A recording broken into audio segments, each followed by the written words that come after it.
liberté, je vous salue.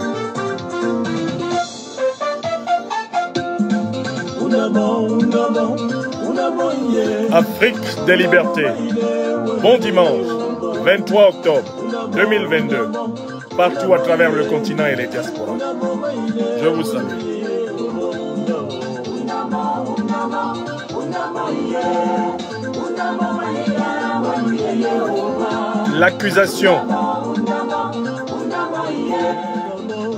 L'accusation gravissime du président turc Recep Tayyip Erdogan contre le président français Emmanuel Macron à propos du soutien de la multinationale française Lafarge au terrorisme vient-elle ajouter de l'eau au moulin de l'accusation malienne du 15 août 2022 devant le Conseil de sécurité des Nations Unies contre la France pour soutien allégué au terrorisme au Sahel et au Mali.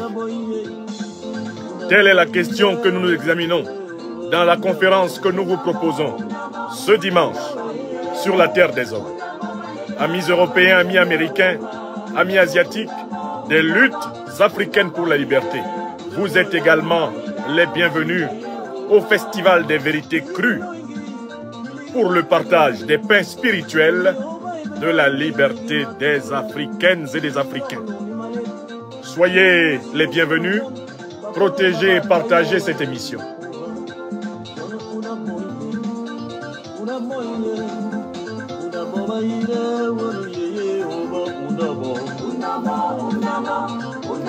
Wanda Christo Medley ouvre le chemin.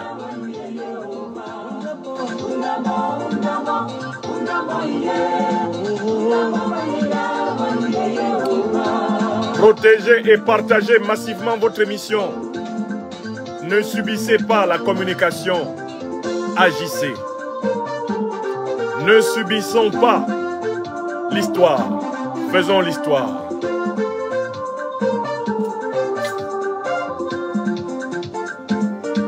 Appuyez sur le pouce levé sous la vidéo et diffusez cette conférence à vos amis. Le serviteur des pains spirituels de la liberté des Africains est à l'œuvre. Soyez bénis à travers l'Afrique, soyez bénis à travers les diasporas africaines. Dédicace spéciale au peuple africain de Haïti, dédicace spéciale au peuple africain du Tchad, violemment endoloris. Et protégez et partagez massivement cette émission. Vous êtes d'ores et déjà près de 300 personnes rassemblées sur YouTube Franklin Nyamsi au Cameroun. Vous êtes d'ores et déjà plus de 700 personnes rassemblées sur Facebook Franklin Nyamsi. Avez-vous pensé à appuyer sur le pouce levé sous la vidéo? Avez-vous pensé à partager massivement, s'il vous plaît? Car il y a là des choses à partager avec l'Afrique ce dimanche.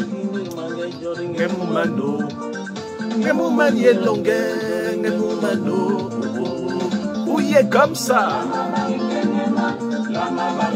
La chorale du pays Bassa, grand pays africain, où bientôt mon oncle Bemha Basson ira rejoindre nos ancêtres. Mon oncle maternel, mon Joe, décédé à la mi-septembre, eh bien c'est la chorale de mon pays natal que vous entendez. La chorale des serviteurs, eh bien de la vérité justice. La chorale mahatique.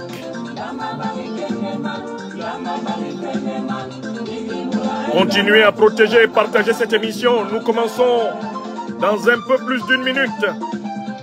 Continuez à diffuser, à partager et à protéger. Barricadez cette émission. Et par la grâce de nos ancêtres angélisés et Dieu Tout-Puissant, qu'elle contribue à l'éveil des Africains.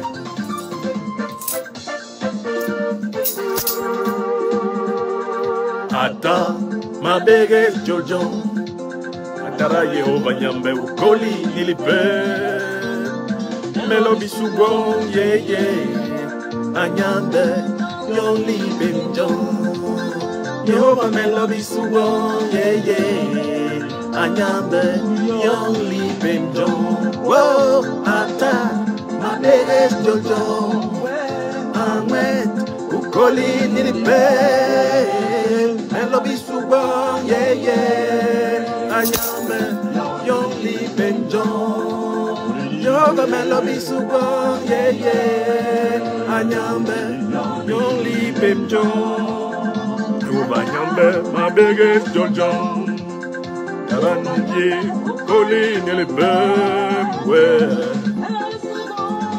Vous êtes d'ores et déjà près de 2000 personnes rassemblées dans cette émission. Nous commençons dans moins d'une minute.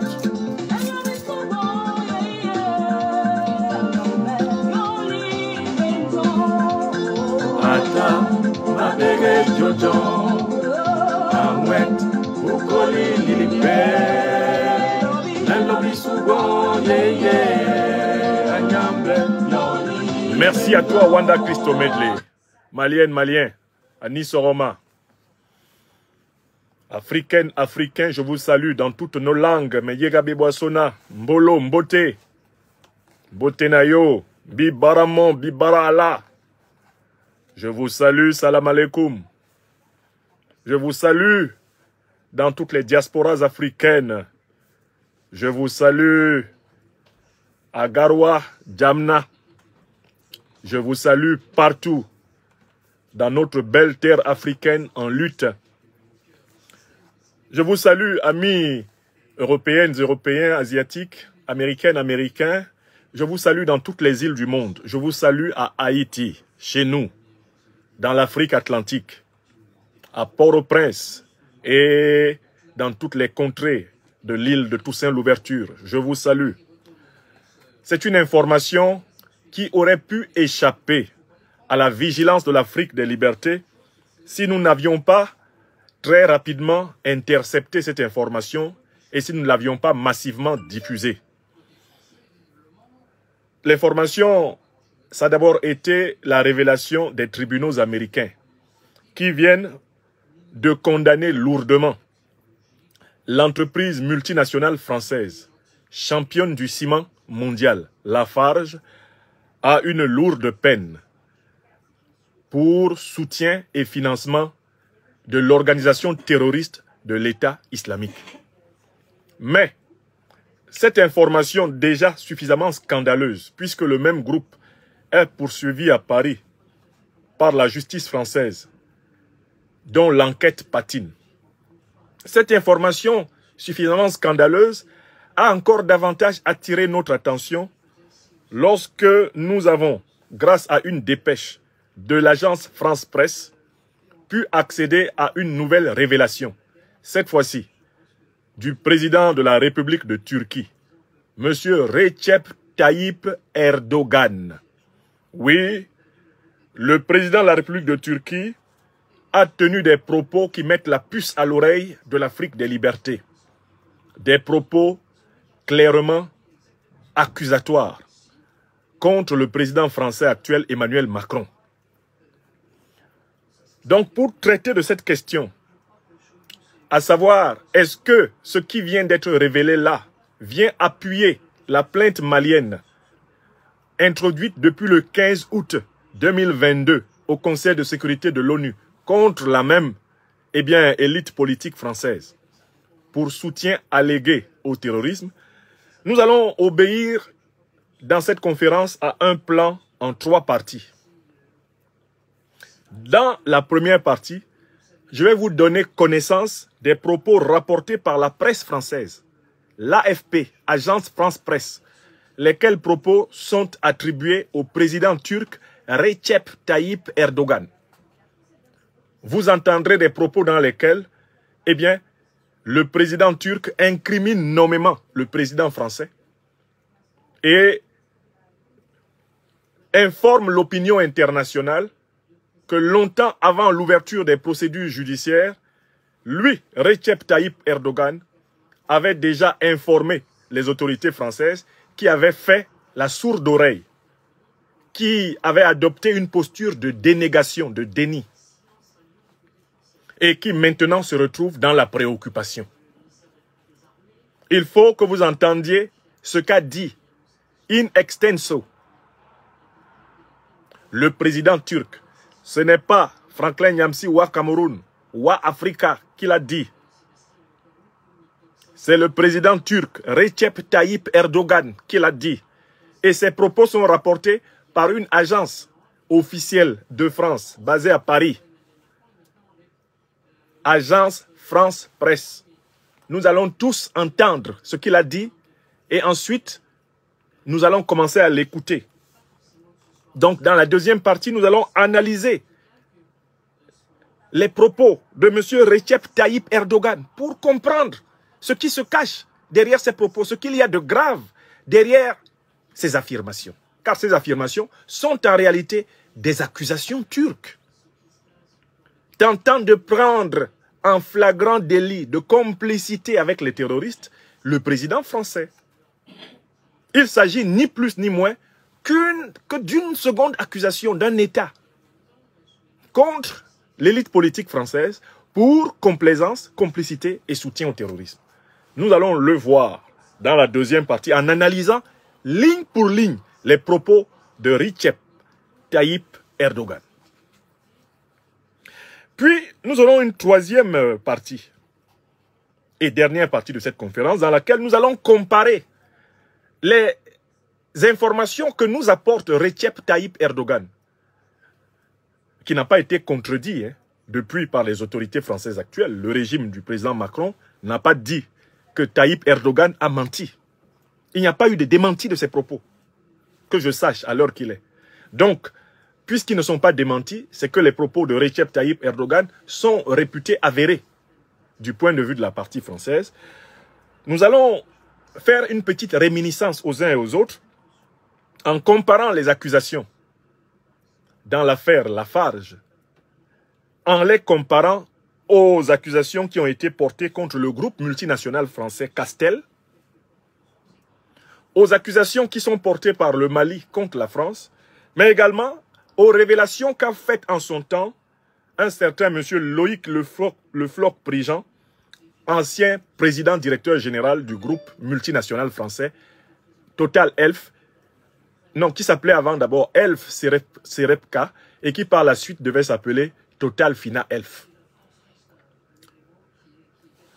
Monsieur Loïc Le Floch-Prigent a eu en son temps à dire et à révéler publiquement la nature corrompue et profondément corrompue de la France-Afrique et les liens intimes qu'il y a entre les pires régimes, les pires pratiques politiques et les multinationales françaises. Et je pense que certains ne l'ont jamais écouté. Certains ne l'ont jamais entendu le dire. Nous allons lui donner la parole ici. Monsieur Loïc Le Floch-Prigent, pour qu'il avoue ce que certains en France ne savent toujours pas, ou font semblant de ne pas savoir, à savoir l'extraordinaire imbrication entre les réseaux dictatoriaux, les réseaux criminels, les réseaux terroristes et l'élite politique de la France-Afrique. Après quoi, vous pourrez donc comprendre parfaitement le petit schéma que je vous montre déjà et qui, quelque part, résume la démonstration de cette conférence. J'ai fait un petit schéma comme cela à la main. C'est le schéma de la pyramide, de la mafia, de la junte france-africaine. Cette junte comprend à son sommet les capitalistes, les financiers des multinationales françaises. Dans la phase intermédiaire, cette junte est composée des chefs d'État du réseau néocolonialiste français. Et à la base, cette junte est composée de gouvernements, d'entreprises, d'associations civiles, de médias, d'influenceurs, d'intellectuels, de sportifs, d'artistes corrompus. Vous comprenez? Vous comprendrez mieux cette structure à la fin de la conférence. Je vais davantage la commenter au moment de la conclusion. Mais je vous la montre d'abord. Comment c'est organisé? La junte France-africaine, la mafia France-africaine. L'intérêt de cette conférence, c'est d'exposer cela d'une manière scientifique, logique, de telle façon que nos mamans, nos parents qui n'ont pas eu l'occasion d'aller à l'école moderne, eh bien, le comprennent. De telle façon que cela se comprenne dans les campagnes, dans les villes, dans les diasporas. Et nous l'exposons de manière pédagogique pour que, eh bien, l'opinion française le comprenne très bien. Que le français, la française, de tous les âges, profite de la chaîne Franklin Nyamsi Wa Cameroun, l'Afrique des libertés, pour prendre conscience de la haute criminalité politique entretenue par l'élite politique de la Ve République depuis plusieurs décennies en Afrique, en complicité bien sûr avec des roitelets tropicaux, avec des nègres marchandises, en complicité avec une élite politique africaine corrompue qui est vomie par les peuples et qui, pour se maintenir à la tête de l'Afrique, perpètre des actes de barbarie comme ceux de Mahamat Kaka Déby au Tchad. Les actes de barbarie qu'on connaît au Cameroun, qu'on connaît au Congo, qu'on connaît au Togo, qu'on connaît au Gabon, qu'on connaît au Tchad, qu'on connaît aux Comores, qu'on connaît à Djibouti. Des actes de barbarie qu'on connaît au Sénégal, qu'on connaît au Burkina, qu'on connaît partout au Bénin, qu'on connaît en Côte d'Ivoire. Vous allez mieux comprendre pourquoi ils sont violents. Ils sont violents parce que c'est une mafia, c'est une junte, la France-Afrique. Et c'est l'objet de notre travail d'éveil citoyen ce dimanche. Mes chers amis, sans plus tarder, nous allons commencer avec le premier moment, à savoir l'écoute de la dépêche de l'AFP rapportant les propos de M. Recep Tayyip Erdogan. Vous êtes déjà environ 4000 personnes au total suivant cette conférence. J'espère que vous êtes autant à avoir pensé à appuyer sur le pouce levé sous la vidéo et à partager. Protéger cet exposé, il s'agit d'un travail fondamental d'éveil.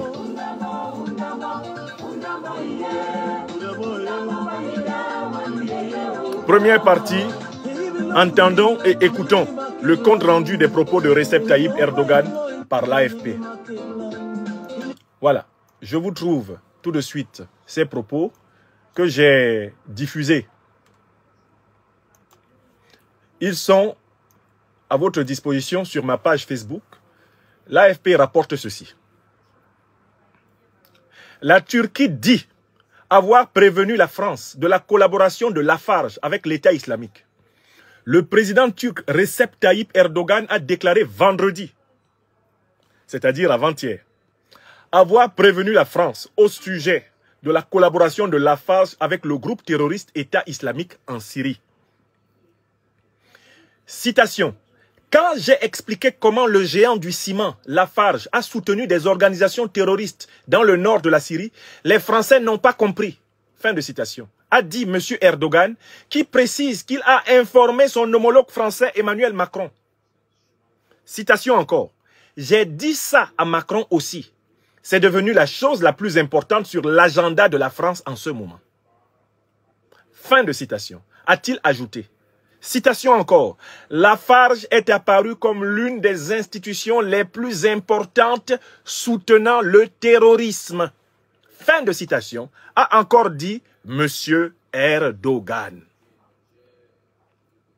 Lafarge a plaidé coupable devant un tribunal américain mardi passé. Et va payer 778 millions de dollars pour avoir fait le choix impensable en 2013 et 2014 de collaborer avec le groupe État islamique en Syrie. Le groupe français, avalé par l'entreprise suisse Holcim en 2015, a accepté de porter la responsabilité de certains de ses anciens dirigeants afin de solder les poursuites des autorités américaines. D'après la justice américaine, Lafarge a payé près de 6 millions de dollars au groupe État islamique et au front Al-Nosra entre août 2013 et octobre 2014 sous forme de versement direct, de commandes auprès de fournisseurs contrôlés par l'État islamique ou de reversement d'un pourcentage des ventes, ainsi que 1,1 million de dollars à des intermédiaires. Selon la justice américaine, les responsables de la compagnie, dont l'ex-PDG Bruno Lafont, étaient au courant des arrangements avec les djihadistes. Lafarge dit, par ailleurs, continuer à coopérer pleinement avec l'enquête des autorités françaises sur le même dossier, mais se dit aussi prêt à se défendre contre toute action judiciaire qu'il considère injustifiée. L'entreprise est inculpée en France pour complicité de crimes contre l'humanité concernant ses activités en Syrie. Fin de citation. Source AFP, Agence France Presse. Écrivez ça. Écrivez la source des propos. Agence France Presse. AFP, basée à Paris. Tout ce que vous avez entendu là, ce n'est pas Franklin Nyamsi ou Cameroun ou Africa qui le dit. Les propos de M. Recep Tayyip Erdogan sont rapportés par l'AFP, Agence France Presse. Agence France Presse. Est-ce que c'est clair pour tout le monde? Mes amis, vous êtes bientôt 3000 rassemblés sur Facebook. Vous êtes bientôt 2000 rassemblés sur YouTube. Soit à peu près un total de 5000 personnes. Rassurez-moi que vous avez bien entendu que c'est l'AFP qui rapporte les propos du président Erdogan. L'agence France Presse. Je vous fais remarquer, toujours dans la première partie de cette conférence, qu'il n'y a eu aucun démenti de la part des autorités françaises actuelles des propos de M. Erdogan depuis vendredi, à ma connaissance. Si quelqu'un a connaissance d'un démenti, qu'il affiche. Si vous n'avez pas connaissance d'un démenti, cela veut donc dire que depuis vendredi, ce que dit M. Recep Tayyip Erdogan est réputé être vrai. D'où nous pouvons tout naturellement commencer la deuxième partie de notre analyse, n'est-ce pas? À savoir l'analyse des propos de M. Erdogan, l'analyse des révélations de M. Erdogan.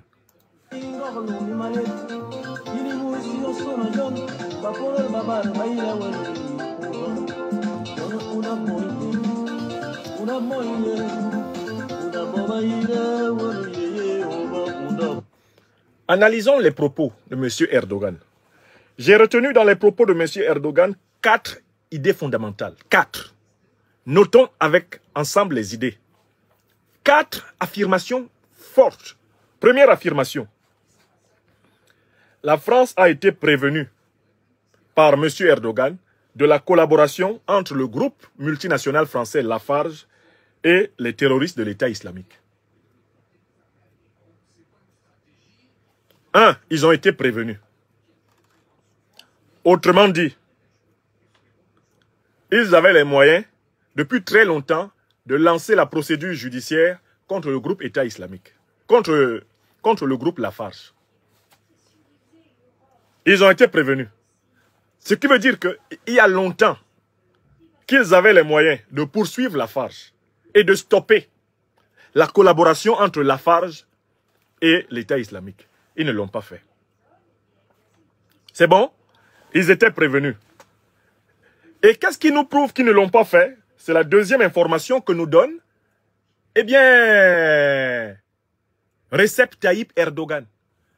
Je cite, « Quand j'ai expliqué comment le géant du ciment, Lafarge, a soutenu des organisations terroristes dans le nord de la Syrie, les Français n'ont pas compris. Ils n'ont pas compris. Ils ont fait semblant de ne pas comprendre. Attendez, on vous dit qu'une multinationale, premier cimentier mondial, qui est une multinationale française réputée, payant ses impôts en France, représentant quelque part le capitalisme français, on vous dit qu'elle finance l'État islamique. Vous dites que vous ne comprenez pas. Deuxième information. L'expression « ils n'ont pas compris » signifie ils ont nié. Ils ont fermé les yeux dessus. Ils ont fait les idiots, alors qu'ils savaient très bien que c'était très grave. Deuxième information. Ils n'ont pas compris. C'est-à-dire, ils ont fait comme s'ils ne comprenaient pas. Pourquoi? C'est la question qui se pose ce dimanche. Qu'est-ce qui les empêchait de comprendre la gravité de ce que faisait Lafarge avec l'État islamique? Rien. Vous m'expliquez ça à moi qui ne suis pas juriste de formation, je sais déjà que c'est très grave. Une multinationale française qui ose financer des terroristes, des barbares, qui ensanglantent tout le Moyen-Orient et aujourd'hui toute l'Afrique. Une multinationale française qui le fait doit immédiatement être arrêtée, elle doit être immédiatement suspendue, elle doit être immédiatement interdite de fonctionner. Parce qu'il s'agit d'une association de malfaiteurs, il s'agit d'un crime imprescriptible. Il s'agit d'une association avec des gens qui perpètrent des crimes contre l'humanité. C'est un peu comme si on apprenait qu'il y a une entreprise française qui travaillerait avec des groupes nazis. Est-ce qu'une telle entreprise serait même encore autorisée à fonctionner en France, conformément au droit? Donc la deuxième information, c'est que ils sont informés et ils sont dans le déni. Ça ne vous rappelle pas certaines de leurs habitudes? Vous n'êtes pas habitué à eux, on n'a rien fait. Vous ne connaissez pas ce disque-là? On n'a rien fait. Ce n'est pas nous, on n'est pas au courant. Deuxième information scandaleuse. La Turquie informe la France, nous dit Tayyip Erdogan, et la France dit qu'elle ne comprend pas ça. Ils ne comprennent pas. On continue. Troisième information. Qu'est-ce qui va pousser la France, finalement, à devoir reconnaître que Lafarge l'a vraiment fait? Qu'est-ce qui va pousser la France à reconnaître? On sait ce qui a poussé la France à reconnaître que Lafarge l'a vraiment fait. C'est que la justice américaine, elle est allée plus vite que la justice française. Pendant que la justice française faisait semblant de ne pas avoir entendu, puisque l'exécutif français avait dit qu'il n'avait rien entendu, la justice américaine, elle a accéléré en raison de son indépendance plus forte envers les pouvoirs exécutifs. Cette justice américaine, elle a amené Lafarge à reconnaître là-bas aux États-Unis, à plaider coupable. Et là, j'ai retrouvé le compte rendu de la justice américaine. C'est important qu'on lise le compte rendu original de la justice américaine. Aux États-Unis, Lafarge n'a pas discuté. Lafarge dit c'est vrai. Tout ce qu'on dit là, on a fait. Oui, nous avons financé les terroristes. Nous nous sommes entendus avec les terroristes. Oui, nous sommes complices des terroristes. Lafarge avoue ses crimes aux États-Unis. Au moment où Erdogan nous dit que l'exécutif français a fait dans le déni. Il n'a pas voulu considérer Lafarge comme un groupe criminel. Ordonner la fermeture de cette entreprise criminelle. Vous comprenez? J'ai retrouvé le compte rendu du ministère américain de la Justice sur cette affaire. Le compte rendu en anglais est absolument incroyable. Non, c'est pas possible. Si vous comprenez l'anglais et que vous lisiez ce compte rendu, c'est la honte du siècle. C'est la honte du siècle. J'ai également affiché le lien du compte rendu américain dans le texte original en anglais. Ce lien est à votre disposition sur ma page Facebook. Pour ceux qui peuvent lire l'anglais dans le texte et en extraire rapidement le sens. Je vous trouve ça pendant qu'on y est. Ok, hop. Je vais l'afficher sous mes yeux. Je suis en train de vous trouver le lien du ministère de la Justice. C'est tout simplement scandaleux. Ce que la justice américaine a fait avouer. Voilà, je suis sur le lien. Il est sur ma page Facebook sous le titre Justice.gov. Lafarge pleads guilty. Attendez, il s'affiche. Je vais vous donner un peu de traduction de ce que les Américains eux-mêmes disent. Le gouvernement américain sur le site du ministère de la Justice. The United States Department of Justice. Voici le communiqué publié le 18 octobre 2022 aux États-Unis de la part du ministère de la Justice. Dans sa page, eh bien, justice.gov /OPA/PR/ Lafarge pleads guilty to conspiring to provide material support to foreign terrorist organizations.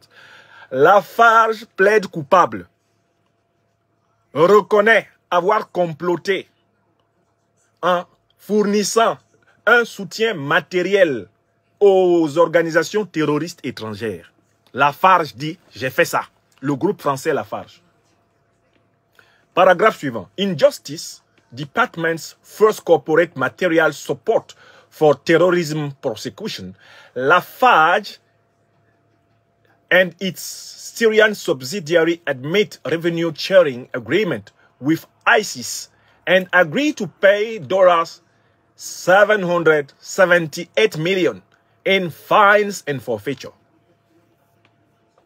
Traduit en justice pour des accusations de soutien au terrorisme, le groupe Lafarge et ses succursales en Syrie reconnaissent avoir partagé leurs revenus avec l'État islamique d'Irak et acceptent de payer immédiatement un forfait de 778 millions de dollars. Ils acceptent de payer sans discuter une amende forfaitaire de 778 millions de dollars, près d'1 milliard de dollars. Je vous traduis le premier paragraphe.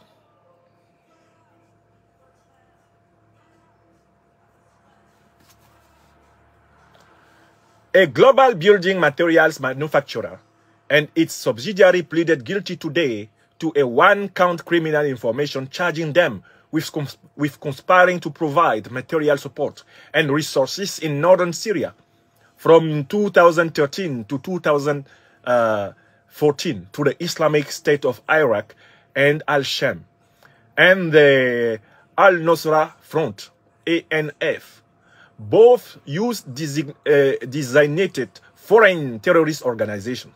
Donc, immediately following the defendants guilty pleas this morning, U.S. District Judge William F. Coons sentenced the defendants to terms of probation and to pay financial penalties, including criminal fines and forfeiture, totaling $777.78 million. Et on ajoute, the terrorism crimes to which Lafarge and its subsidiary have pleaded guilty are a vivid reminder of how corporate crime can intersect with national security. Je traduis surtout cette deuxième phrase. Les crimes terroristes auxquels Lafarge et ses succursales ont reconnu avoir participé sont un rappel de la manière dont, eh bien, le crime organisé entre les entreprises et les organisations terroristes peut remettre en cause la sécurité nationale des États. Bon, là ce sont deux extraits. Je suis allé dans le texte original. La justice américaine considère que ce que Lafarge a fait est gravissime. Il s'agit d'une association criminelle d'échelle mondiale. Et Lafarge, qui sait que la justice américaine a les moyens de ces accusations, n'a pas discuté. Lafarge l'a accepté. Ici en France, l'enquête est encore en cours. Pendant que la justice américaine les a déjà fait avouer, en France, l'enquête se poursuit. Question.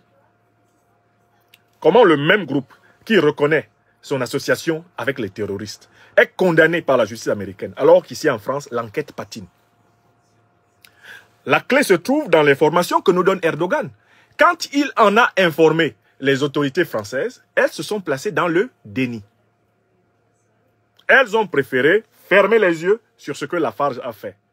Ce qui est incontestablement une attitude de complaisance et même une attitude assimilable à de la complicité. Quatrième information que nous donne l'AFP. L'enquête française traîne à propos des mêmes faits. Des faits pour lesquels Lafarge est condamné et Lafarge avoue être coupable de complicité avec les organisations terroristes aux États-Unis sont des faits pour lesquels, ici, en France, les choses traînent. Est-ce que c'est clair pour tout le monde? Est-ce que la deuxième étape de notre démonstration est contestable? Est-ce que notre analyse des propos, eh bien, des informations que nous donne à la fois l'AFP et que nous donne Recep Tayyip Erdogan, président turc, des informations que nous donne la justice américaine, est-ce que tout ceci vous convainc d'une chose? Avec la complaisance des autorités françaises, une multinationale française, principale multinationale du ciment, a financé les terroristes. Les terroristes qui déstabilisent le Moyen-Orient et qui déstabilisent l'Afrique ont été régulièrement financés par une multinationale française avec la connaissance du gouvernement français, du président Macron lui-même. Cette multinationale a continué à exister. Elle a continué à travailler. Elle a continué à faire des intérêts depuis lors. Elle s'est même payé le luxe de constituer un nouveau holding à l'intérieur d'une multinationale suisse qu'il a acheté. Est-ce qu'il y a un débat possible? Est-ce que quelqu'un peut nier ici que la complaisance, le déni dont les autorités françaises ont fait preuve, en fait des complices de cette multinationale? Et que s'il fallait juger sérieusement cette affaire ici, il faudrait juger des autorités françaises qui ont eu connaissance de cela et qui l'ont couvert. Qui ont eu connaissance de cela et qui l'ont dénié. Qui peut en discuter? Qui peut le nier? Dites-moi si ce que je dis est exagéré. Est-ce que ce que je dis est aventureux? Lorsque on informe un gouvernement, et qui plus est un président de la République, qu'une multinationale importantissime de son pays finance les terroristes, la première des choses, c'est que non seulement on doit interdire cette multinationale, on doit la fermer. On doit arrêter les responsables de cette multinationale qui sont coupables de cela, et on doit immédiatement dénoncer cette multinationale. Or, qu'est-ce qui s'est passé? Erdogan trahit le fait qu'on a voulu cacher, on a voulu nier. Il a fallu que ça explose aux États-Unis. Que la justice américaine aille plus vite et plus loin que la justice française pour que, ici, on daigne accepter de considérer que c'est quelque chose de grave. La complicité ici est incontestable, n'est-ce pas? Et ce ne sont pas les conclusions de la justice, eh bien, de la justice américaine qui nous étonnent. Mais ce n'est pas fini. Vous pourriez vous poser la question de savoir, mais les Turcs eux-mêmes, qui maintenant trahissent Emmanuel Macron, le président turc qui trahit Emmanuel Macron, pourquoi est-ce qu'il fait cela? Pourquoi c'est maintenant qu'il a choisi de publier cette information? C'est important que nous allions comprendre pourquoi c'est le cas. J'ai trouvé un article très intéressant de la journaliste Joëlle Stolz. C'est un article qui est publié sur Mediapart. Il a été publié le 21 novembre 2020. Et la journaliste française Joëlle Stolz, elle-même, traduit simplement un travail qui a été mené par un chercheur autrichien, je crois d'origine turque, et qui s'appelle Hüseyin Çiçek. Hüseyin Çiçek a publié dans le quotidien autrichien Der Standard une analyse sous le titre de la rivalité franco-turque. Il a analysé la rivalité franco-turque. Il s'est attaché à montrer qu'entre la Turquie et la France, il y a sérieusement anguille sous roche, il y a une tension qui dure depuis un certain nombre d'années. Alors, si on ne connaît pas la structure, si on ne connaît pas les raisons profondes de la rivalité franco-turque, on ne peut pas comprendre la sortie d'Erdogan maintenant. Mais si on a ces informations-là, on peut mieux comprendre pourquoi Erdogan frappe Macron maintenant. Pourquoi c'est maintenant qu'il a choisi pour révéler ce qu'il considère comme une complicité par déni, une complicité par dénégation, une complicité par complaisance du régime Macron avec la multinationale terroriste Lafarge travaillant avec l'État islamique. Parce qu'il ne faut pas oublier le lien. Erdogan ne fait ni plus ni moins que ceci. Il accuse Emmanuel Macron d'avoir protégé la multinationale Lafarge qui elle-même a travaillé étroitement avec les terroristes. Il reproche à Macron de l'avoir couverte. D'avoir couvert la multinationale Lafarge, réputée travailler avec les terroristes, et qui vient de l'avouer aux États-Unis. Erdogan a attendu que la justice américaine condamne Lafarge, que Lafarge avoue. Et là, Erdogan est sorti derrière pour dire ce que Lafarge vient d'avouer, j'avais déjà prévenu. Avant même que la justice américaine ne se saisisse de Lafarge, j'avais déjà prévenu les autorités françaises, mais elles n'ont rien voulu faire. Alors, il faut comprendre qu'entre la France et la Turquie, il y a une rivalité sérieuse. Alors, cette rivalité, j'ai pris des notes de cet article intéressant de l'Autrichien d'origine turque Hüseyin Çiçek dans Der Standard. Voici ce qu'on apprend. D'abord que la Turquie et la France sont rivales parce qu'elles ont à peu près la même aire géographique d'influence. Et cette aire géographique va de la Méditerranée à l'Afrique. Ça, c'est la première chose qu'il faut savoir. Il y a désormais aujourd'hui des troupes turques en Libye, il y a des troupes turques au Niger, il y a des troupes turques dans le Sahel, il y a des troupes turques dans la corne de l'Afrique. Or, vous voyez très bien que toutes les zones que je viens de citer sont des zones dans lesquelles l'armée française en particulier et les autres puissances que ce soit américaines, chinoises, etc., ont toujours eu des ambitions très fortes. Il y a donc une rivalité pour le contrôle, pour l'influence sur la Méditerranée et pour l'influence sur l'Afrique. Ça, c'est le premier point. Cette rivalité va s'exprimer parfois à travers des problèmes secondaires, notamment le fameux conflit qu'il y a entre la France et la Turquie à propos du statut de la liberté d'expression concernant la religion musulmane. Toutes les crises médiatico-diplomatiques que vous avez constatées entre Erdogan et Macron, à propos du statut des caricatures du prophète de l'islam, à propos du droit de critiquer ou non l'islam, ne sont rien d'autre en réalité que l'expression indirecte de la véritable rivalité géopolitique, qui est en même temps, on va le voir, une rivalité économique, une rivalité militaire, une rivalité mondiale. Vous comprenez? Allons plus loin. Il y a un terrain dans lequel les deux puissances se sont affrontées, nez à nez, parce qu'elles se sont retrouvées dans des camps opposés. Ce terrain le plus vif, c'est la Libye. En Libye, la Turquie a décidé de soutenir le gouvernement d'union nationale, le GNA, basé à Tripoli. Elle s'est retrouvée dans le même camp avec la Chine et l'Union européenne. Écoutez bien, en face, soutenant le maréchal Haftar, l'homme de Benghazi, il y avait l'Égypte, la France, la Russie, vous voyez comment la politique internationale est compliquée, et même les Émirats arabes unis. Eux, en Libye, ils ont choisi de soutenir Haftar. Alors que la Turquie, aux côtés de la Chine et de l'Union européenne au sens large, a choisi de soutenir le gouvernement d'union nationale, le GNA, qui est reconnu par ailleurs par l'ONU. Donc, les forces armées turques et les forces armées françaises se sont souvent retrouvées nez à nez en Libye. Et il est probablement arrivé d'ailleurs qu'elles en viennent à découdre militairement à travers leurs alliés interposés. Les forces françaises du côté de Haftar, le maréchal Haftar, grand ami de Nicolas Sarkozy, les forces turques du côté du gouvernement d'union nationale, de Tripoli, en Libye. Je continue à vous décrire la rivalité pour que vous sachiez ce qui se cache. Pourquoi Erdogan est sorti pour littéralement assommer Macron? C'est parce qu'ils sont dans une bagarre, une lutte immense d'influence. Je vous donne un troisième type d'information, tiré de cet article remarquablement fouillé de Hussein Zizek. C'est le renforcement de la présence turque en Afrique, notamment dans la période de 2010 à 2016. Rendez-vous compte que entre 2010 et 2016, la Turquie a ouvert 26 nouvelles ambassades en Afrique. Écrivez ça. De 2010 à 2016, la Turquie a ouvert 26 nouvelles ambassades en Afrique. Vous pouvez quand même imaginer que cela n'est pas vu d'un bon œil de la part de puissances néocoloniales, anciennes puissances coloniales, les puissances impérialistes, qui avaient considéré que l'Afrique est leur chasse gardée.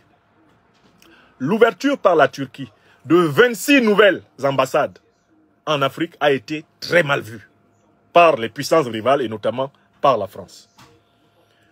Voilà pourquoi en 2020, la tournée du président turc Recep Tayyip Erdogan en Algérie, au Sénégal, en Gambie, a été particulièrement critiquée par les médias mainstream de la France-Afrique.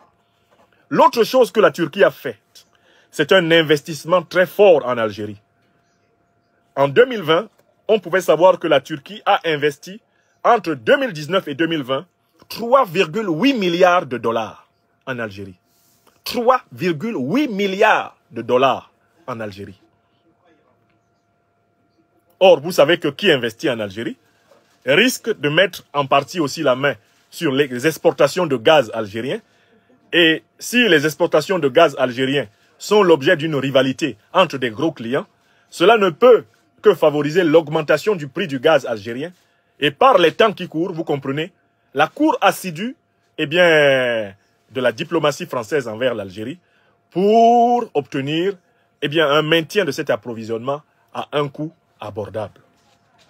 Donc la Turquie est soupçonnée de vouloir quelque part refroidir la France faire mourir la France dans le froid.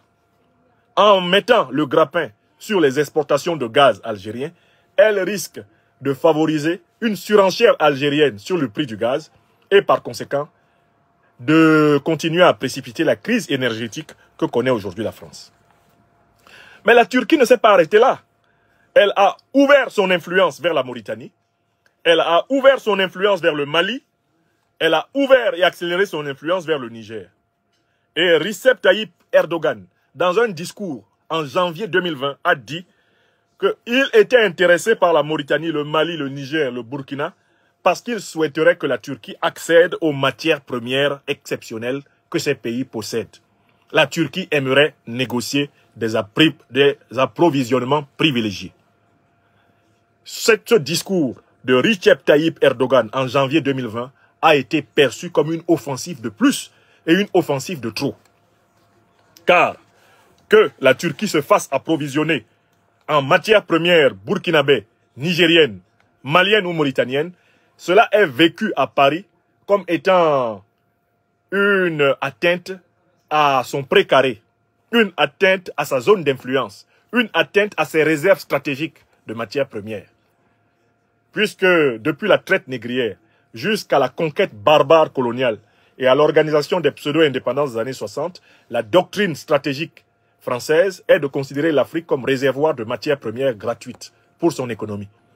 Quand donc des rivaux, la Russie, la Chine, la Turquie, viennent proposer aux Africains des prix plus abordables que la gratuité de prélèvement prédatrice française, il y a colère, grande colère, entre la France et la Turquie pour cela. Je continue à vous donner des informations sur ce qui est caché derrière l'attaque d'Erdogan. C'est que la Turquie a augmenté son influence du côté de la mer Rouge. D'abord, la Turquie a construit à Mogadiscio en Somalie une base militaire à 50 millions de dollars qui lui permet d'avoir désormais aussi le grappin sur le golfe d'Aden et sur la Corne de l'Afrique. Vous savez, le golfe d'Aden et la Corne de l'Afrique, traditionnellement, la France les considère comme sa zone d'influence à partir de Djibouti, à partir de Mayotte et à partir des Comores, des îles Comores. Que la Turquie vienne se mettre là a été vécu comme un scandale. Et voilà pourquoi, aux côtés de l'Égypte, des Émirats arabes unis et de l'Arabie saoudite, qui eux aussi sont des États influents dans cette zone, une bataille forte a été menée contre la Turquie pour la faire reculer. Il y a eu là-bas un duel qui a échappé à beaucoup d'Africains.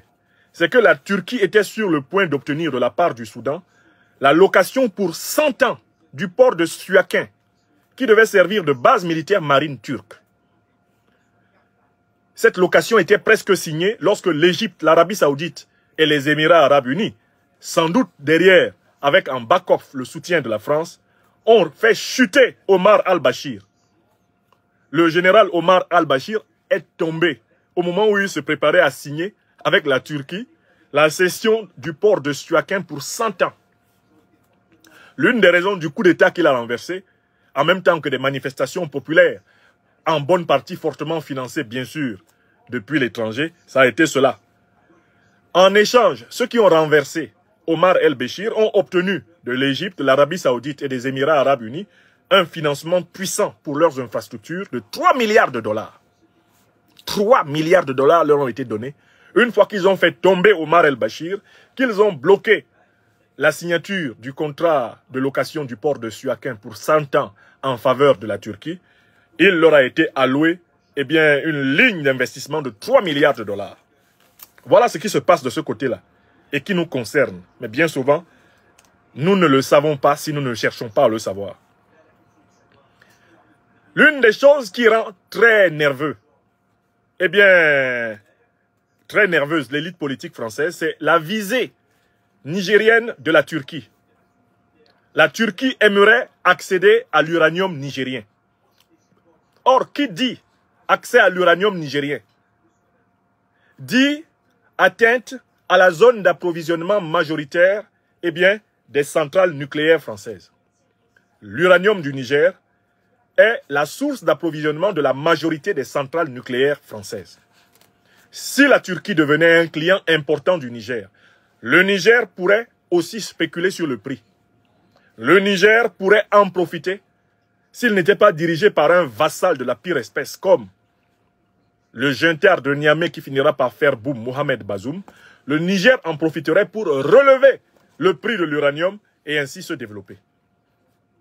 Donc, la tension qui existe entre la Turquie et la France vient du fait que la Turquie n'a eu de cesse de faire des offres alléchantes d'achat de l'uranium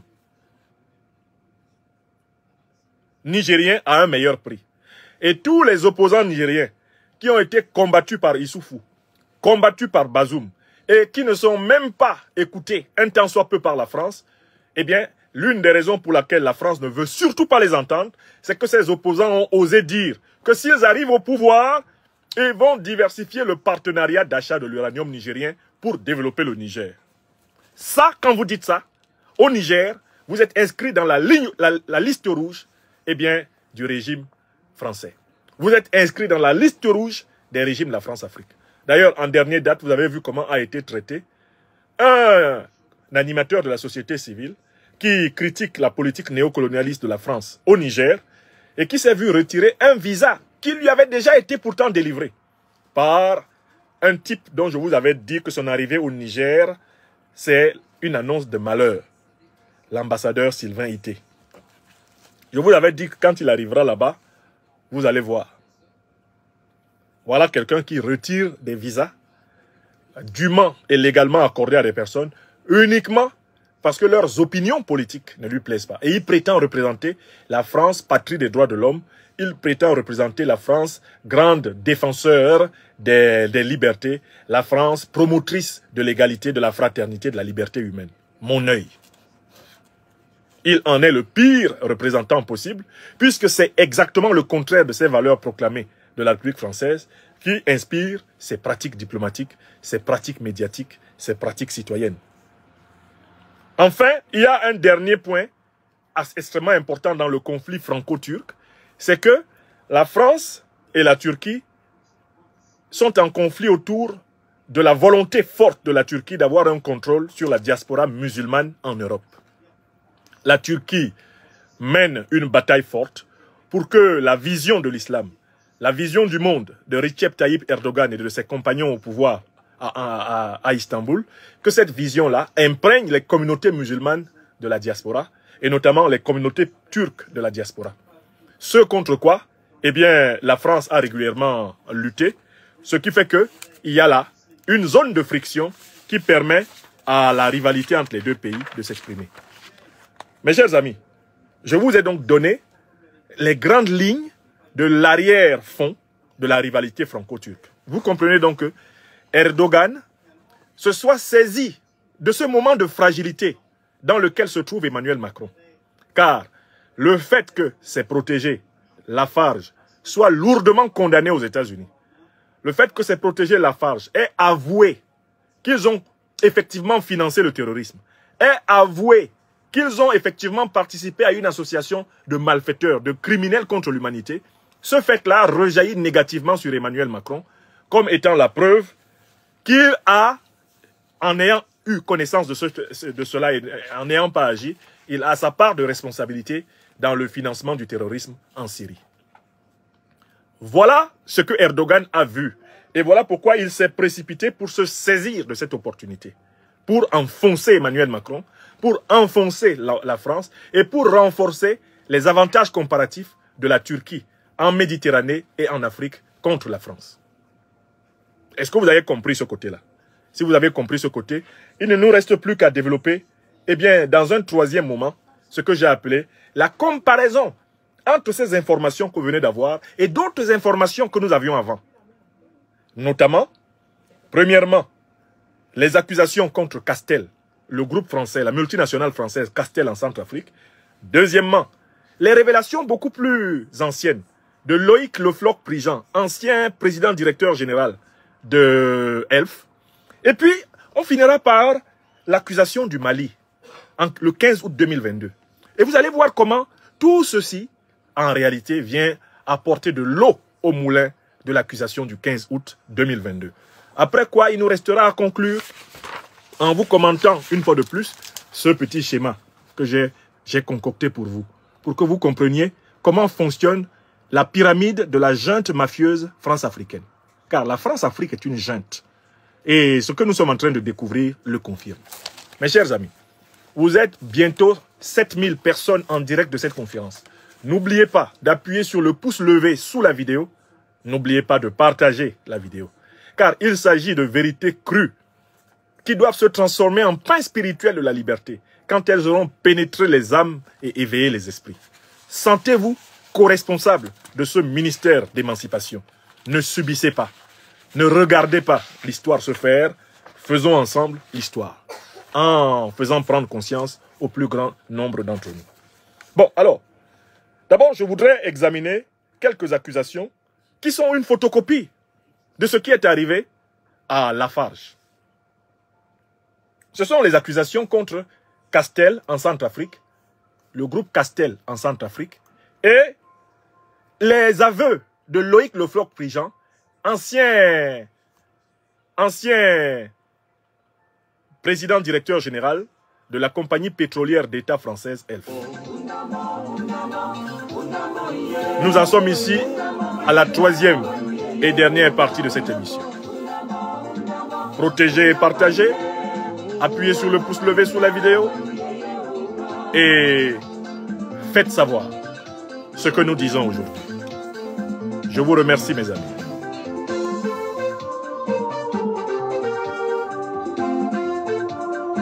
Comparaison de l'affaire Lafarge avec d'autres affaires qui nous avaient déjà révélé l'implication de la France-Afrique dans le financement du terrorisme, de la haute criminalité à travers le monde, et ici notamment l'Afrique.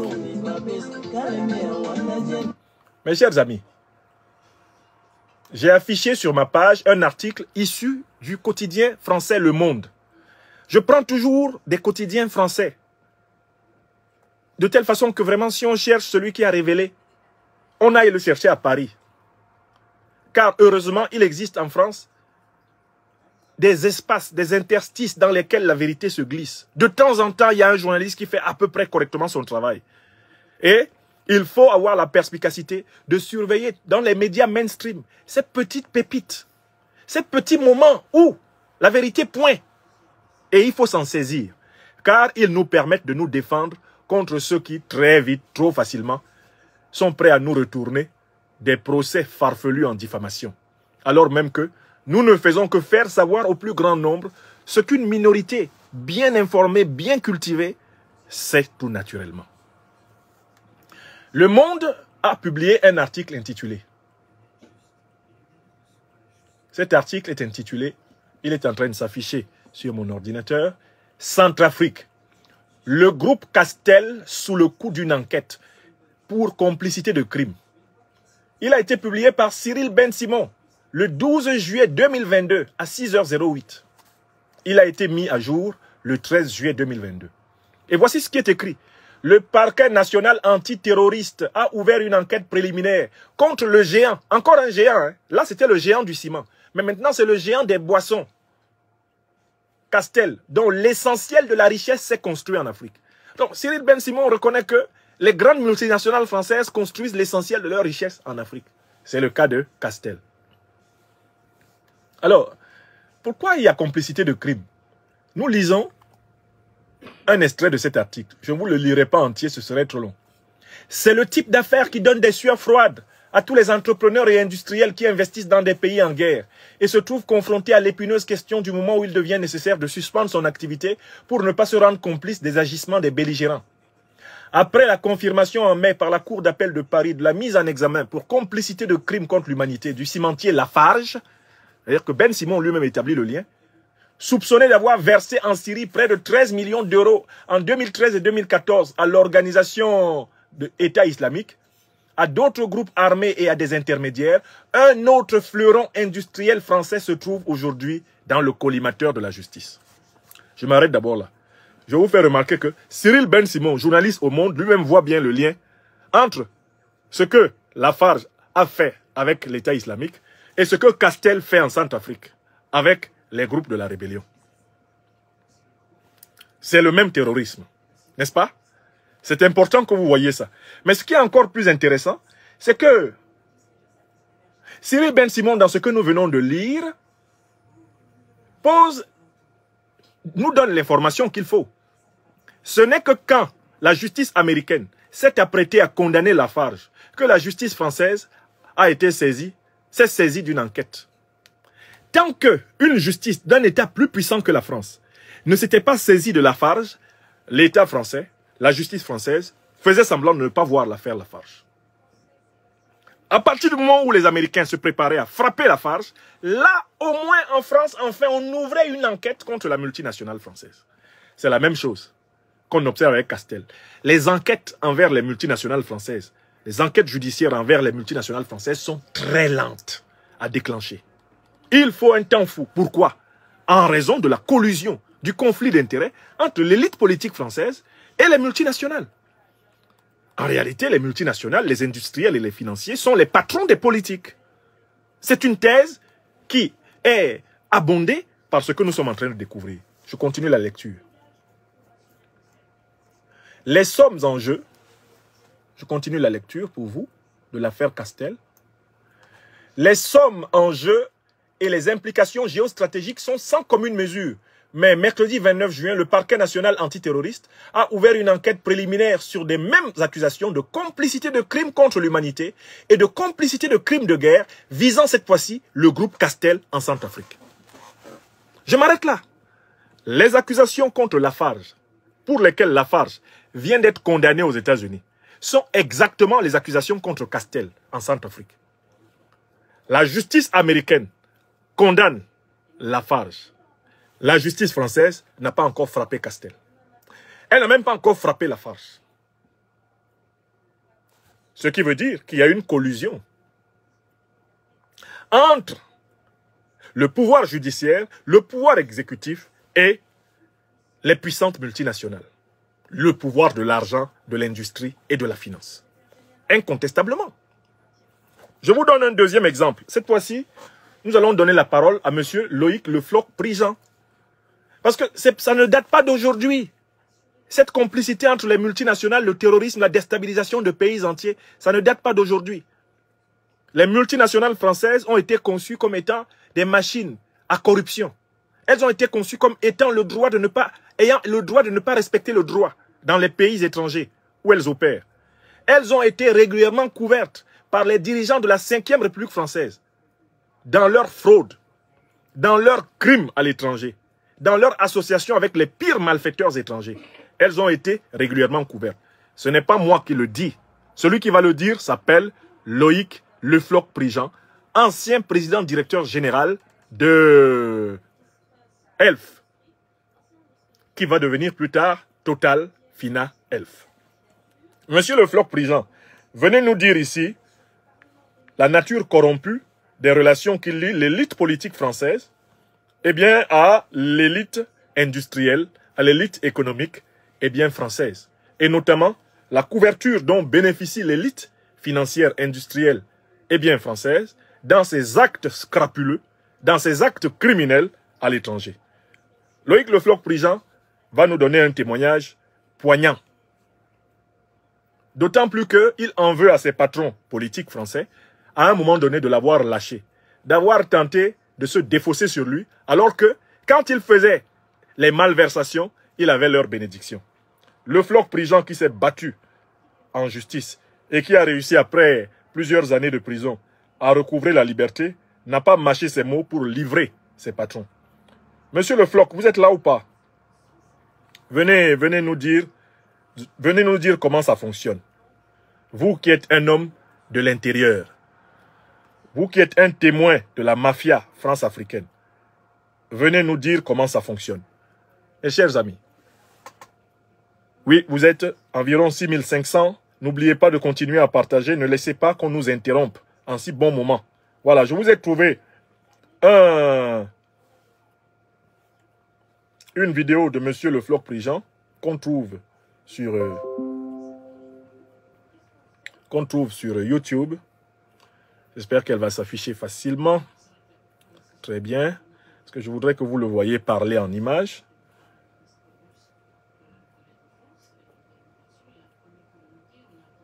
Voilà, s'il vous plaît.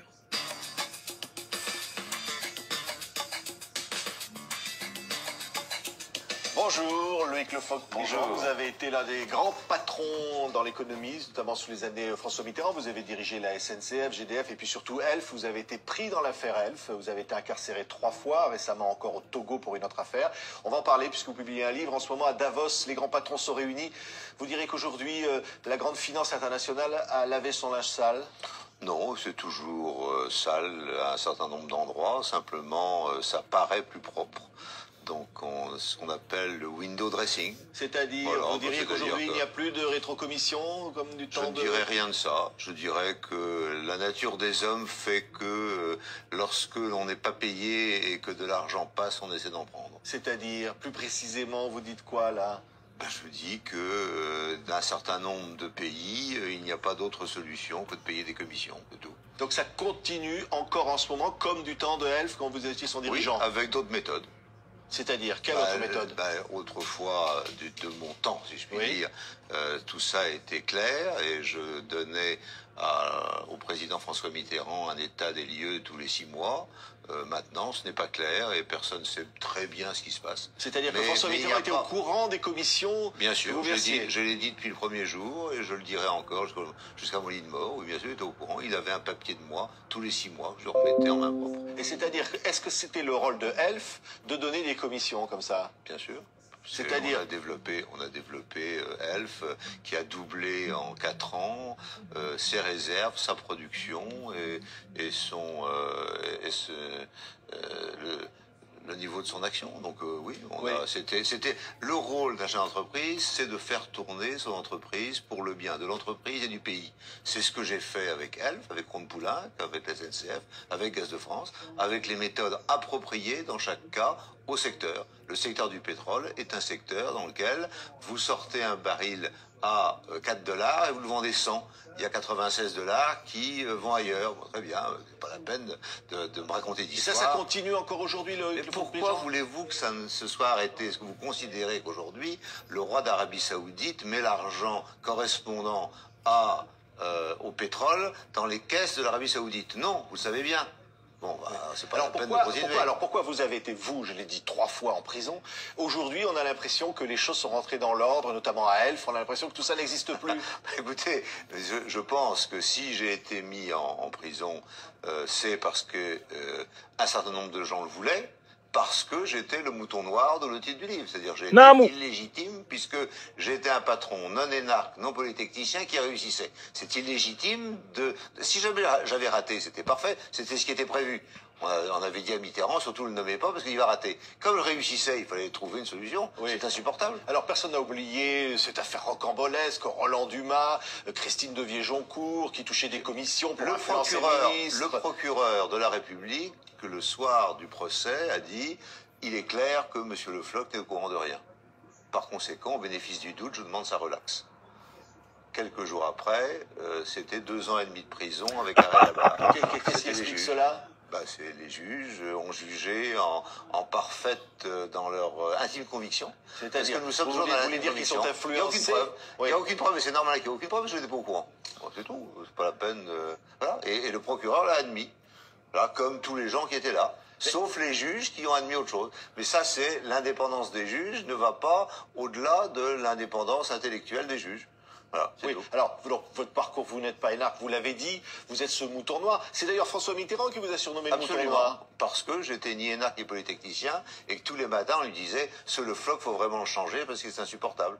Oui. Voilà, Et il vous n'a pas changé. Vous soutenez quand même. Absolument, il m'a soutenu jusqu'au. Je n'aurais jamais été en prison si François Mitterrand avait été vivant. Jamais. Alors, les autres vous y ont mis, donc à 3 reprises vous y allez, et vous y allez encore récemment, vous vous mais ça, retrouvez c'est à autre chose. Abidjan, Ça, et c'est vous autre êtes, chose. vous Ça, êtes, c'est- vous ça, êtes c'est une- arrêté, vous êtes c'est une- transféré ça, c'est à une- Lomé de c'est manière une illégale, affaire. dites-vous. Oui. Et puis là, vous Non, êtes... c'est pas vous êtes- dit, c'est vraiment illégal. Il y a aucun problème. C'est-à-dire Personne- vous êtes malade, on vous Oui. accuse dans une affaire avec Rocambolesque. un intermédiaire émiratif. Voilà, Oui. je m'arrête là. Évidemment, vous avez failli mourir. Bah oui, j'ai failli mourir. Je m'arrête là. Nous avons l'essentiel du témoignage de monsieur Loïc Le Floch Prigent. Vous avez tous entendu comme moi que pour Loïc Le Floch Prigent, les dirigeants français ont constamment couvert la corruption des multinationales à l'étranger.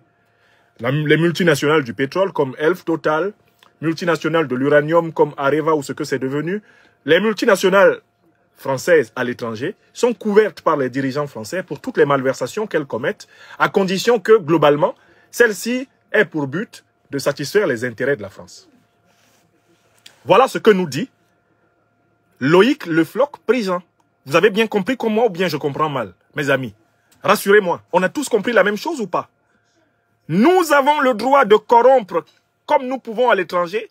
Tout ce que l'État nous demande, c'est d'atteindre les objectifs et de développer le business. D'ailleurs, il dit, si le président Mitterrand était encore vivant, on ne m'aurait pas mis en prison parce qu'on m'a seulement mis en prison à cause de jalousie de la part de certains énarques et de certains polytechniciens qui disaient que, comme je n'ai pas fait la même école de cadre qu'eux, alors il faudrait qu'on me dégage et qu'on nomme l'un des leurs. Sinon, tous ceux qui dirigent les multinationales françaises à l'étranger sont couverts par les autorités françaises pour toutes les malversations qu'ils peuvent commettre, dès lors globalement que ces malversations profitent à la France. C'est clair ou pas? Dites-moi si j'exagère, hein. Franchement, aidez-moi à rester juste et équilibré dans ce que je dis. C'est bien ce que Le Floch-Prigent vient de dire ou pas? C'est ça qu'il a dit, non? Ok.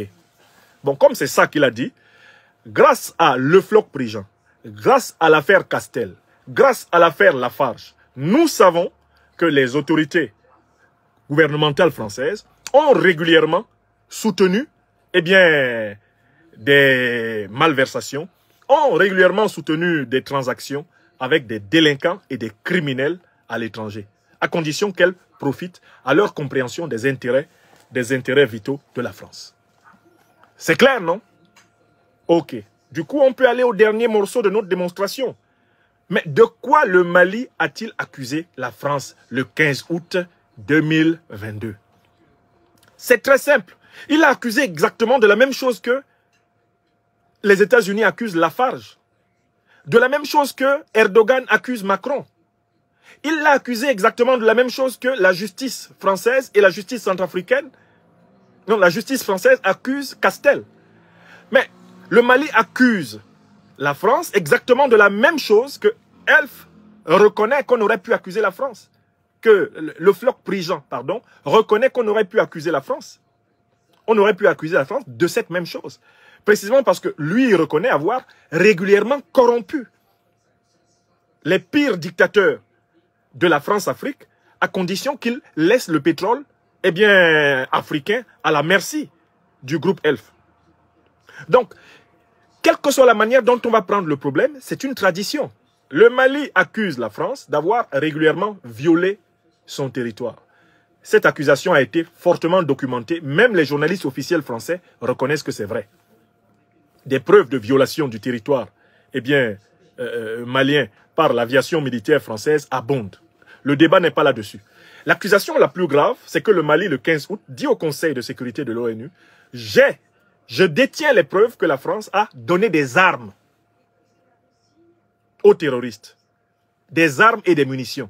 Je détiens les preuves que la France a donné du renseignement aux terroristes.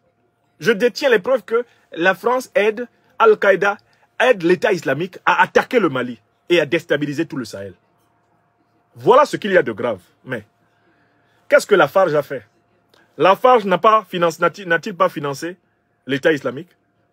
Et quand Lafarge le faisait, Lafarge n'a-t-il pas été couvert par les autorités françaises? Dans le cas d'espèce Emmanuel Macron. Le Floch-Prigent nous dit, quand j'étais PDG de Elf, je corrompais et j'en informais Mitterrand qui me disait c'est bien. Continue.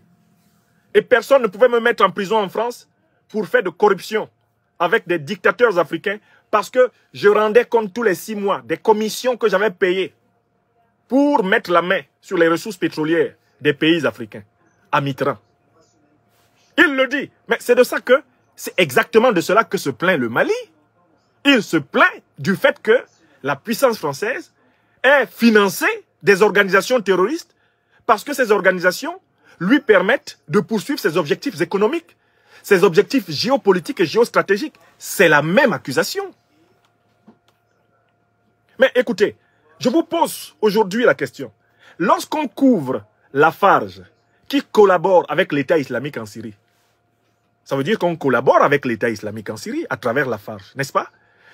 Alors, si vous êtes déjà pris la main dans le sac, en train de couvrir une entreprise qui collabore avec les terroristes en Syrie, qu'est-ce qu'il y a de nouveau si on vous prend la même main dans le même sac en train de faire la même chose en Afrique? Est-ce que ce n'est pas le même État islamique qui attaque le Mali? Est-ce que ce n'est pas les mêmes Al-Qaïda qui attaquent le Mali? Ne sont-ce pas les mêmes que vous financez en Syrie? Parce que l'État islamique, c'est une organisation mondiale. La direction se trouve effectivement entre la Syrie et l'Irak, d'accord? Mais les succursales sont au Mali. Donc, à partir du moment où on couvre Lafarge, qui finance? On couvre Lafarge, qui finance l'État islamique en Syrie. Cela veut dire qu'on finance l'État islamique au Mali. Puisque l'État islamique au Mali, ce n'est rien d'autre qu'une succursale de l'organisation qu'on finance en Syrie. Donc, vous avez là une preuve, désormais estampillée par la justice américaine, puisque Lafarge a reconnu l'avoir fait. Et puisque Erdogan nous dit, Lafarge l'a fait avec la couverture de Macron. Or, qui a été aidé par Lafarge? L'État islamique. Qui attaque le Mali? L'État islamique. Est-ce que l'État islamique qui attaque le Mali est une organisation différente de l'État islamique que Lafarge a financé avec la couverture macronienne? Eh bien, en Syrie. Réponse non, c'est la même organisation. Donc, rien qu'en prenant le dossier Lafarge, le Mali a raison. Le Mali a tranquillement raison de dire que la France soutient des organisations terroristes qui attaquent le Mali. La jurisprudence américaine vient renforcer la thèse malienne. Écrivez ça. La jurisprudence américaine, c'est-à-dire l'aveu de financement de l'État islamique, et la révélation faite par Recep Tayyip Erdogan que les autorités françaises ont couvert Lafarge, n'ont pas voulu exposer Lafarge, n'ont pas voulu sanctionner Lafarge. L'État islamique, c'est la même organisation qui attaque en Syrie, c'est la même organisation qui attaque au Mali. Les représentants de l'État islamique en Afrique ont officiellement fait allégeance à leur patron basé en Irak et en Syrie. C'est la même organisation. Donc, ce dimanche, je voulais attirer votre attention sur le fait que la condamnation lourde de Lafarge aux États-Unis, ajoutée aux révélations de Recep Tayyip Erdogan, selon lesquelles Lafarge a été couvert par Macron, achève de donner une preuve de plus que l'accusation du Mali contre la France est une accusation fondée. Parce que désormais, c'est documenté par la justice américaine et la révélation est faite par Tayyip Erdogan qui, de ce point de vue, n'est démenti par personne en France. Ça nous fait deux éléments qui viennent abonder la thèse malienne. Je ne sais pas si ma déduction, je ne sais pas si ma démonstration est bancale. Je la dis très simplement. Lafarge a reconnu avoir financé l'État islamique. Recep Tayyip Erdogan nous informe, sans le moindre contredit, que ce financement a été fait et il a été révélé aux autorités françaises, notamment au président Macron, qui, dans une première réaction, ont refusé de frapper le groupe Lafarge. Et d'ailleurs, l'enquête traîne encore dans la justice en France. Troisième élément, le Mali se plaint que la France soutienne les terroristes. Les trois informations se collent. Ce que la justice américaine a dit, ce que Recep Tayyip Erdogan a dit, vient corroborer ce que le Mali a dit. Il y a un alignement des étoiles pour pouvoir dire qu'il y a une complicité avérée de soutien au terrorisme. Et vraiment, moi, j'ai fait cette émission ce dimanche pour vous inviter à aligner ces trois faits. La condamnation américaine, les propos de Recep Tayyip Erdogan et l'accusation malienne sont sur la même ligne factuelle. Car l'organisation que Lafarge a financée n'est rien d'autre que l'organisation qui attaque le Mali. L'organisation que Lafarge a financée n'est rien d'autre que l'organisation qui ensanglante tout le Sahel. On ne peut pas couvrir un financement d'une organisation terroriste par une multinationale française et ne pas être complice de cette multinationale et ne pas être complice de cette organisation terroriste. Il y a complicité par transitivité tout naturelle. Toute naturelle. J'espère que c'est limpide pour vous. J'espère que c'est clair pour vous. L'accusation du Mali est à prendre encore plus au sérieux après le verdict de la justice américaine, après l'aveu de Lafarge, après la révélation de Recep Tayyip Erdogan.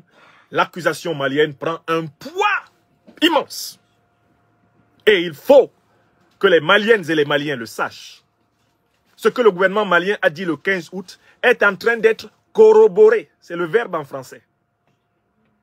Est en train d'être appuyé, est en train d'être confirmé par la configuration internationale des révélations judiciaires et politiques sur l'attitude des multinationales françaises et des autorités politiques françaises envers le terrorisme. Voilà le minimum que l'on puisse dire. Ce qui me permet de dire et de rappeler donc maintenant ma conclusion. Notre conclusion va se faire sous la forme du commentaire du schéma que je vous ai montré au départ de cette conférence.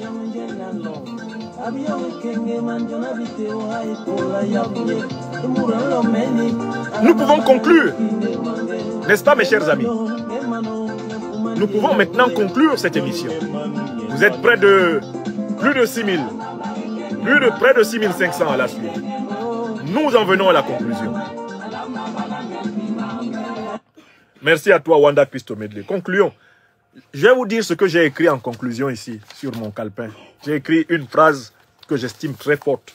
La France-Afrique, en conclusion, c'est une mafia dans laquelle les multinationales et la haute finance tirent toutes les ficelles. Toutes les autres instances leur obéissent. Je recommence une deuxième fois.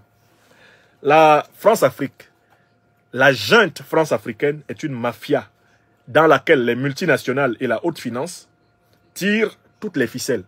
Les autres instances obéissent à leurs instructions. Voilà pourquoi nous pouvons ensemble commenter maintenant ce schéma, ce que j'appelle la pyramide de la mafia France-africaine. La pyramide de la mafia France-africaine. Dans ce schéma, regardons bien les choses. Au sommet de la mafia, il y a donc les capitalistes qui détiennent la finance et qui détiennent les multinationales françaises. Ça, c'est le sommet de la mafia. Contrairement à vos croyances, ce ne sont pas les chefs d'État français ou africains qui dirigent la France-Afrique. Non. Eux-mêmes sont des employés de la haute mafia. Ils font la politique des capitalistes, ils font la politique de la finance, ils font la politique des multinationales. C'est pour ça qu'ils les couvrent. C'est pour ça qu'ils les cautionnent. Parce qu'en réalité, eux-mêmes tiennent leur position à leur soutien. Deuxième niveau, la deuxième couche de la pyramide, ce sont donc les chefs d'État du réseau néocolonialiste français, mis en place depuis le général de Gaulle et son homme de main Jacques Foccart, qu'on appelle la France-Afrique. Les chefs d'État france-africains. C'est la deuxième couche, c'est la deuxième catégorie de la pyramide de la junte. Ils ne sont pas la pyramide suprême, ce n'est pas eux les patrons. Les patrons sont ceux qui détiennent l'argent, qui détiennent l'industrie, qui détiennent la finance. Ce sont eux les patrons. Ce sont les actionnaires majoritaires des multinationales. Ce sont eux les patrons. Vous comprenez? Ok.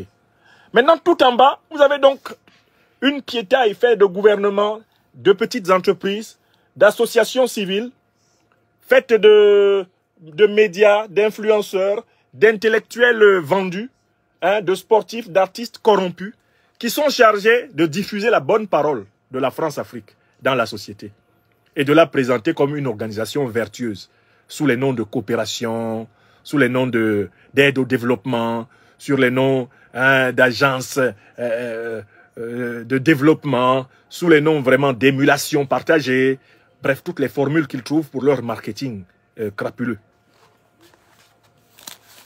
Voilà. Que celui qui aura regardé cette conférence ne me dise plus jamais et ne dise plus jamais où que ce soit sur la terre, je ne connais pas la structure de la junte France-africaine. Il ne faut plus jamais dire ça. Vous connaissez la structure. Et le fait qu'on révèle que Lafarge a été couvert par les dirigeants français est un fait banal. Loïc Lefroc-Prigent vous dit, si je n'avais pas été victime de jalousie interne venue des polytechniciens et des énarques, Et si le président Mitterrand était encore vivant, jamais je ne serais allé en prison pour tous les actes de corruption que j'ai posés dans l'intérêt de la France. Mitterrand m'aurait couvert. Comprenez?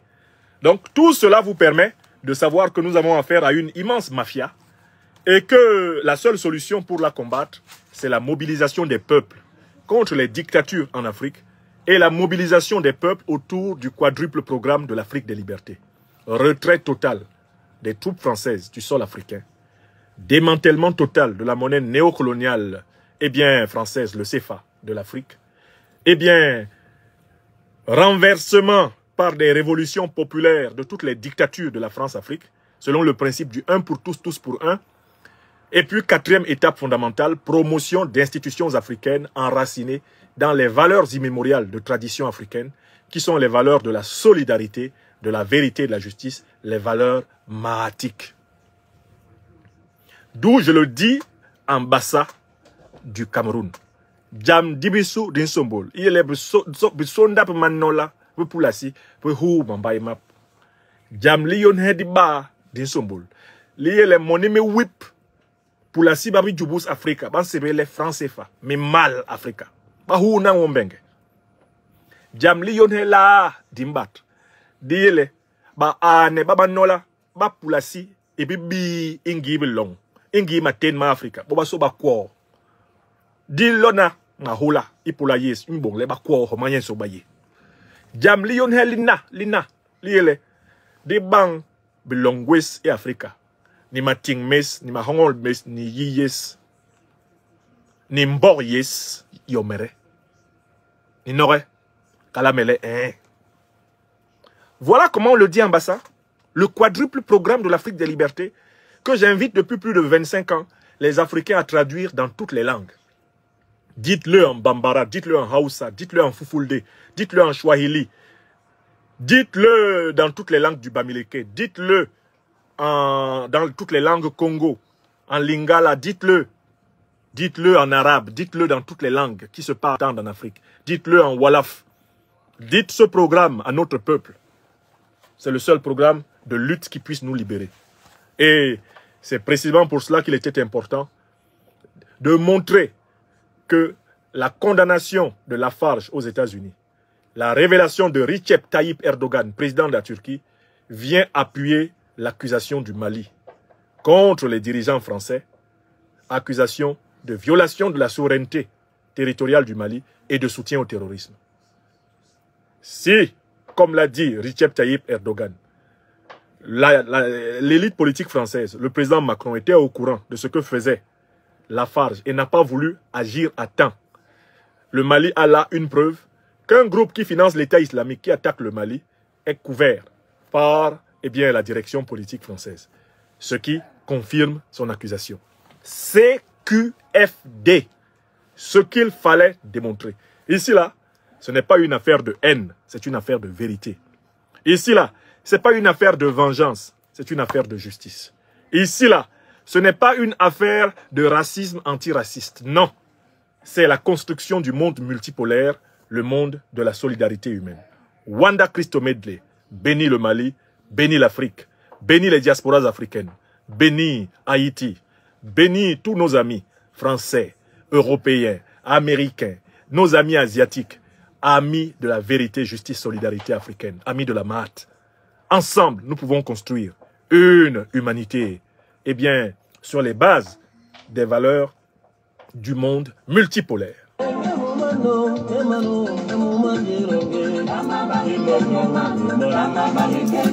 Excellent dimanche à toutes et à tous. Au pic de cette conférence, vous étiez 7000 rassemblés et en permanence, plus de 6500. J'espère que vous êtes autant à l'avoir partagé. Soyez bénis, mes amis. À bas la France-Afrique. À bas la domination néocoloniale.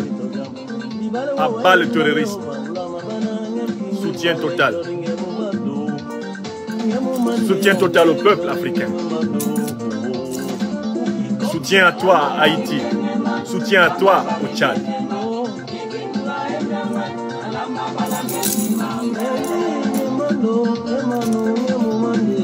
Soyez bénis, mes amis.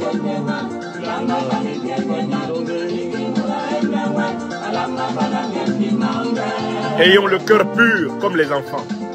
Dit Wanda Christo. Ou Lamaba King Kengeman. Aie le cœur pur dans ton combat. Fais ce que tu trouves juste et vrai. Fais-le calmement, tranquillement et courageusement. Sois comme un enfant. Aie le cœur pur quand tu mènes une bonne action. Voilà ce que chante Ambassade du Cameroun, la chorale de mon pays natal.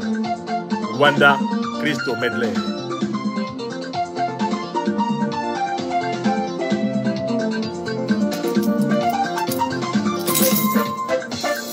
Et là, c'est le moment de la prière. Ata, ma bégué Jojo. Atara Yehova Nyambe Ukoli Nilipe. Melobi Sugo, yeah, yeah. Anyambe, Yoli Benjo. Yehova Melobi Sugo, yeah, yeah. Anyambe, Yoli Benjo. Well, Ata, ma bégué Jojo. Amwet, Ukoli Nilipe. Melobi Sugo, yeah, yeah. Anyambe, Yoli Benjo. Melobi Sugo, yeah, yeah. Anyambe, ma bégué Jojo. Ukoli Nilipe.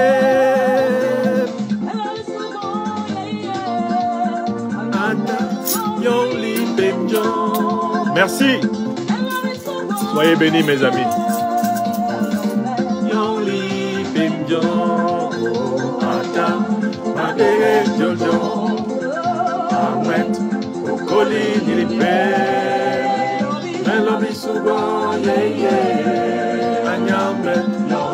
Bon dimanche à tous.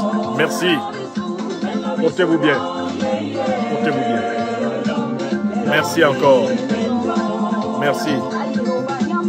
Et bonne diffusion de cette conférence. Vive les luttes africaines. Je laisse finir Wanda Christo Medley.